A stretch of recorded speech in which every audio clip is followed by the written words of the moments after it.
छोटेसे बहीण भाऊ उद्याला मोठाले हो. छोटेसे बहीण भाऊ उद्याला मोठाले हो. नवीन जगाला नवीन युगाला नवीन आकार देऊ. छोटेसे बहीण भाऊ ओसाड उजाड जागा होतील सुंदर बागा. शेतांना मुळांना फुलांना फळांना नवीन बहार देऊ. छोटेसे बहीण भाऊ उद्याला मोठाले हो. तर मंडळी, तुम्ही ना ही कविता 3री 4थीच्या बालभारती या पुस्तकामध्ये वाचली असाल, ऐकली असाल, शिकली सुद्धा असाल. तर ही कविता किती छान वाटते नी आणि किती जणांना अजूनही आठवते मला नक्की कमेंट करून सांगा. वसंत बापट यांनी ही कविता लिहिलेली आहे. ह्या कवितेची की नाही अधूनमधून आपल्याला आठवण होते. कसं आहे ना की लहान असलं की आपण ही कविता म्हणजे अगदी स्वप्नाप्रमाणे जगलेली असते. आपल्याला खरंच असं वाटतं की लहानपणी आपल्याला सगळं चांगलं दिसत असतं. सगळ्या गोष्टी, मग नाते म्हणत किंवा इतर सगळ्या समाजातल्या सगळ्याच गोष्टी आपल्याला न कळण्यासारख्या असतात, म्हणून त्या आपल्याला सगळ्यात चांगल्या दिसत असतात. पण आपण जेव्हा मोठे होतो ना तेव्हा आपल्याला खऱ्या बाजू समाजाच्या कळत जातात, नात्यातल्या खऱ्या बाजू कळत जातात आणि मग खऱ्या अर्थानं आपलं खरं आयुष्य म्हणजे सुरुवात होते खऱ्या आयुष्याला.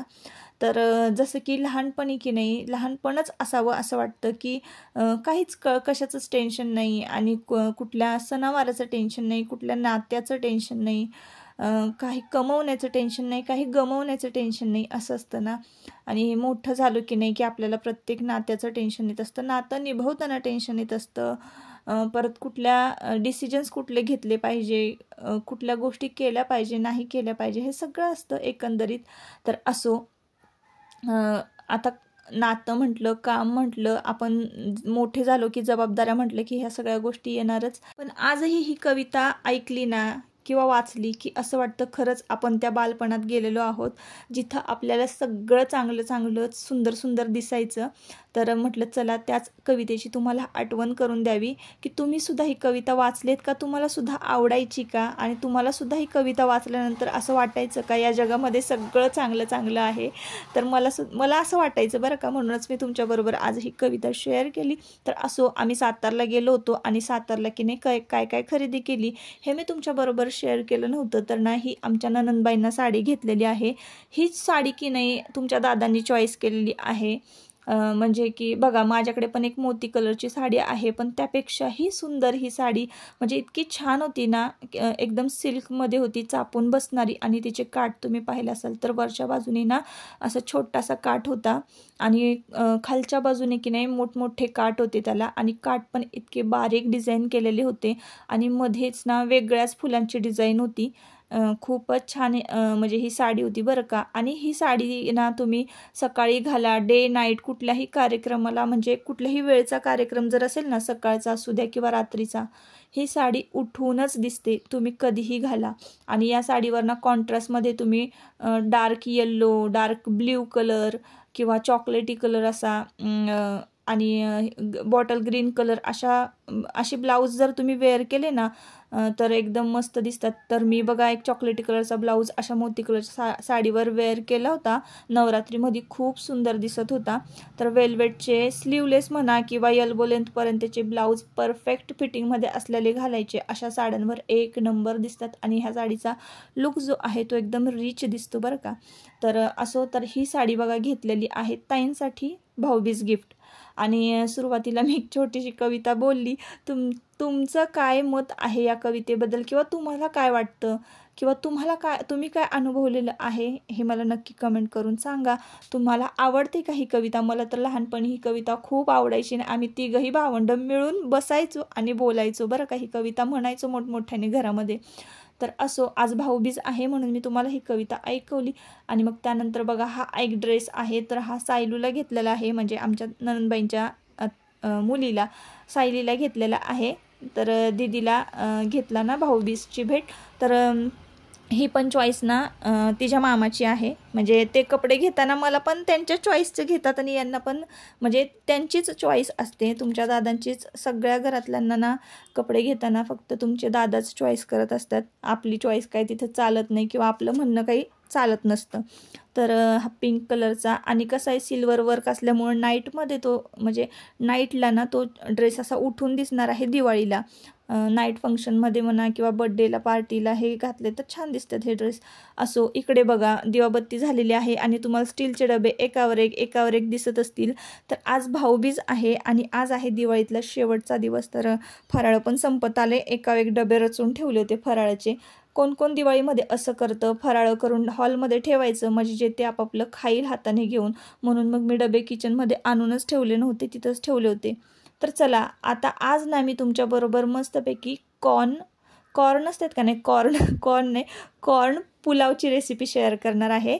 तर मी तर ना म्हणजे मागे एकदा केली होती पण आता काही नवीन सबस्क्रायबर आहेत ना आपले त्यांना पण होईल आणि ज्यांनी बघितले नसेल ते पण बघतील. म्हणून बघा मी इथं खडा मसाला काढून घेतलेला आहे, चक्री फूल घेतलेलं आहे, दालचिनी, वेलची, लवंग, 5-6 लवंग आणि 5-6 काळी मिरी असंच होतं यामध्ये. आणि हा जाड मसाला वाटून घ्यायचा, अगदी जाडा भरडा वाटून घ्यायचा आणि त्यामध्ये आलं घातलेलं आहे, 1 इंच आल्याचा तुकडा, 2 मिरच्या आणि 7-8 लसणाच्या पाकळ्या हे पुन्हा भरडून घ्यायचं आहे आणि बारीक करायचं आहे. असं हे वाटण तयार करायचं आहे.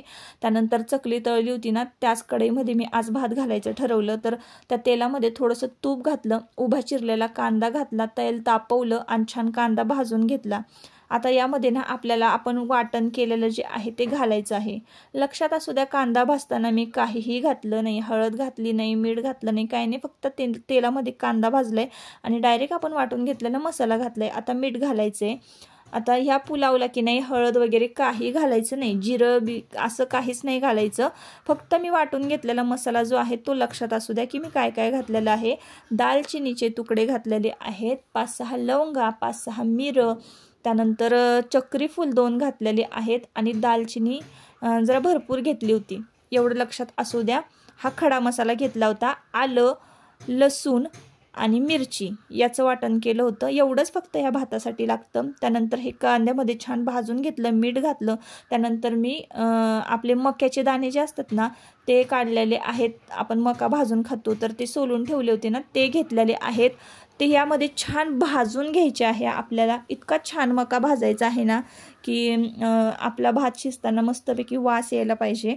आणि मग त्यानंतर मका भाजून झाल्यानंतर बासमती तांदूळ 15 मिनिटापूर्वी मी इथं भिजत ठेवला होता ना तर तो धुवून घेतलेला आहे आणि या मक्याच्या दाण्याबरोबर आपल्याला तांदूळसुद्धा भाजायचा आहे.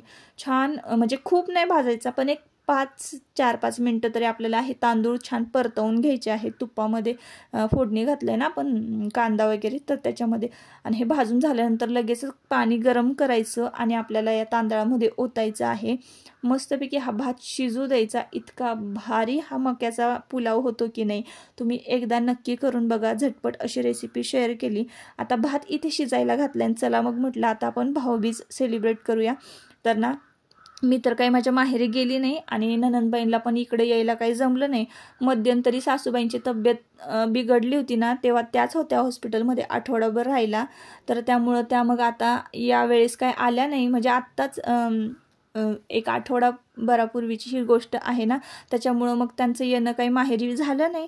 आणि त्यांना पण काम असतं, त्यांचं पार्लर सीझन असतो हे तर तुम्हाला माहिती आहे. त्याच्यामुळं ते काही दिवाळीला आल्या नाही ना. तर साहिली दिदी आणि साहिल दादा आला होता सुट्ट्यांना. मग आता यांची भाऊबीज चाललेली आहे. तर आपण बघायचं, फक्त गंमत बघायची यांची कसं कसे हे भाऊबीज सेलिब्रेट करतायत. आणि माझं पण माहेरी काही जाणं झालं नाही त्याच्यामुळं मी तर फक्त आपले यूट्यूब फॅमिलीमध्ये जे काही मेंबर्स आहेत तर त्यांना मी भाऊबीजच्या शुभेच्छा दिलेल्या आहे, सगळ्यांना दिलेल्या आहे. इन्स्टावर सुद्धा व्हिडिओ अपलोड केला होता, पोस्टसुद्धा केली होती. तर हेच आहे आपलं सणवार. आणि हे तर असो. आता बघा साहिल दादा बसलेला आहे. म्हणजे दीदीनं सगळ्यांना औक्षण करून घेतलं. आणि दीदीसाठी घेतलेला जो ड्रेस आहे ना तर तो मी दुपारीच फिटिंग करून ठेवला होता ना, तिने तोच घातला होता आणि एकदम छान दिसत होती दीदी पण. तर अशा पद्धतीनं आमचं भाऊबीज सेलिब्रेट झालेलं आहे. तर दादाला औक्षण करून घेतलं. तर हा साहिल दादा आणि ही साहिली दीदी म्हणजे हे सख्खे भाऊ बहीण आहेत. तुम्ही बघितलं असाल बऱ्याचदा व्हिडिओमध्ये यांना. आणि मग त्यानंतर तुमच्या दादांना पण सायली दीदीनं ओवाळून घेतलेलं आहे.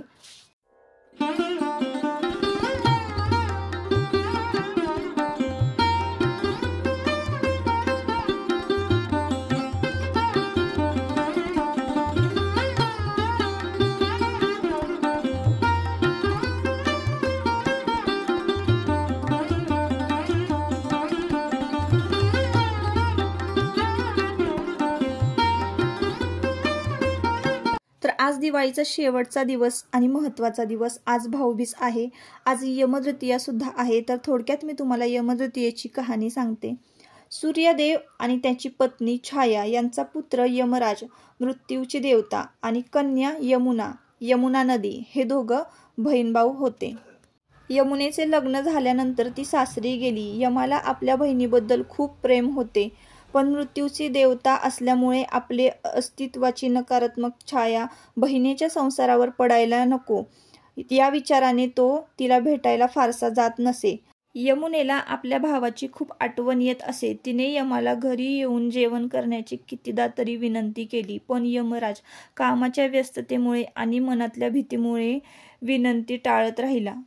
कार्तिक महिन्याच्या शुक्ल पक्षात द्वितीय तिथीला यमाने आपल्या बहिणीचा विचार केला.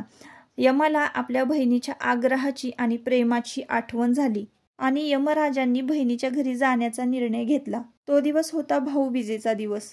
यमराज आपल्या घरी येत असल्याचे पाहून यमुना खूप आनंदित झाली. तिने मोठ्या उत्साहाने आणि आदराने आपल्या भावाचे स्वागत केले. तिने यमाला स्नान घातले, कपाळावर टिळा लावला आणि अनेक प्रकारचे विशिष्ट पदार्थ बनवून त्याला प्रेमाने भोजन वाढले. बहिणीने केलेल्या आदरातिथ्याचे आणि तिच्या निस्वार्थी प्रेमाने यमराज खूप प्रसन्न झाले. त्यांनी यमुनेला एक वर मागायला सांगितले. यमुनेने स्वतःसाठी काहीही न मागता यमुना म्हणाली, या दिवशी जो कोणी भाऊ आपल्या बहिणीच्या घरी जाईल आणि तिचं आदरातिथ्य स्वीकार करेल आणि तिच्या निस्वार्थी प्रेमाचा आदर करेल, त्याला आजच्या दिवशी अकाल मृत्यूचे भय राहणार नाही. त्यावर यमदेव तथास्तु म्हणाले. अशी होती यमद्वितीयेची गोष्ट. तर बघा, भात शिजला आणि लगेच सगळे जेवायला बसले. मस्तपैकी कोथिंबीरही त्यावर घातली. कोथिंबीर घालायची वेळच आली नाही. पटकन सगळे जेवायला बसले आणि गोष्ट सांगता सांगताच तुम्हाला खूप उशीर झाला. तर दुपारी पावभाजी केली होती, तीच आत्ता वाढून घेतले. तर चला, आजच्या ब्लॉगचा इथंच शेवट करते. परत पुन्हा भेटूया नवीन एका ब्लॉगमध्ये. तोपर्यंत स्वतःची काळजी घ्या. व्हिडिओ आवडला असेल तर नक्की लाईक करा. चला, बाय बाय.